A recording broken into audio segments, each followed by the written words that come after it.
তারিখের পরে যে ক্যাম্পাসের সুস্থ ধারার রাজনীতি ফিরিয়ে নিয়ে এসেছিল, তারা বাংলাদেশের 100 থেকে শুরু করে 5টা বড় বড় ক্যাম্পাসে বিজয়ের পরেও এত সুন্দরভাবে ক্যাম্পাসগুলো পরিচালিত করছিল, যেখানে ক্যাম্পাসের শিক্ষার পরিবেশ সুষ্ঠুভাবে ছিল।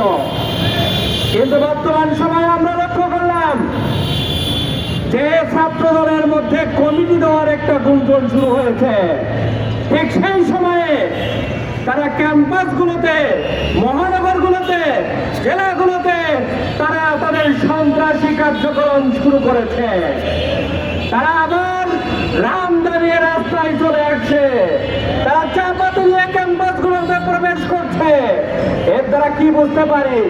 তারা তাদের দলীয় নেতাকে মূল্যায়ন কি এই সকল অস্ত্র দিয়ে নির্ধারণ করে, যাতে আজকে জানতে চায় তারা তাদের নেতা নির্বাচনের ক্ষেত্রে কি কে কত বেশি ক্ষমায়িত পারে, কে কত বেশি চাপাতি চালাইতে পারে, এটাকে নির্ধারণ করে আজকে জাতি জানতে চায়।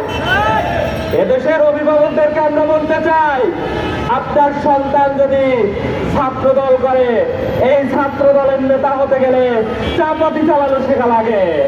আপনার সন্তান যদি ছাত্র দল করে, এই ছাত্র দলের নেতা বলতে গেলে তাদেরকে অস্ত্র চালানোর প্রশিক্ষণ নেওয়া লাগে, তাদেরকে টেন্ডারবাজি করা লাগে, তাদেরকে চাঁদাবাজি করা লাগে, তাদেরকে হল দখল করা লাগে, তাদেরকে ক্যাম্পাসে অস্থিতিশীল পরিবেশ তৈরি করার দক্ষতা লাগে। সুতরাং অভিভাবকদেরকে বলতে চাই, আপনারা আপনাদের সন্তানদেরকে নিয়ন্ত্রণ করুন, আপনারা আপনাদের সন্তানদেরকে গাইড করুন। এইরকম ছাত্র দলের সন্ত্রাসীদের সাথে আপনাদের সন্তানদেরকে মিশতে দিয়েন না। আপনারা জানেন বুয়েটের আপনারকে বুয়েটের ছাত্ররা হত্যা করেছিল, সেই বুয়েটের ছাত্র কারা ছিল? তারা ছাত্র দল এবং সন্ত্রাসী ছিল। কিন্তু ওই ছাত্রগুলো তো ভালো ছিল, তারা তো মেধাবী ছিল, কিন্তু তারা ছাত্রলীগ, এই ছাত্রলীগের অংশগ্রহণ করার কারণে তারা খনিতে রূপান্তরিত হয়েছিল।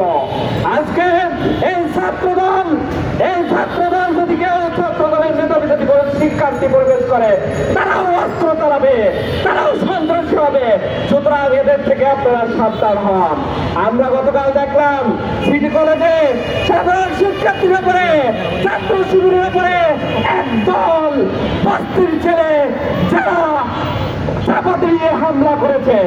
আমরা চিন্তা করলাম এই বস্তির ছেলে কোথা থেকে আসলো।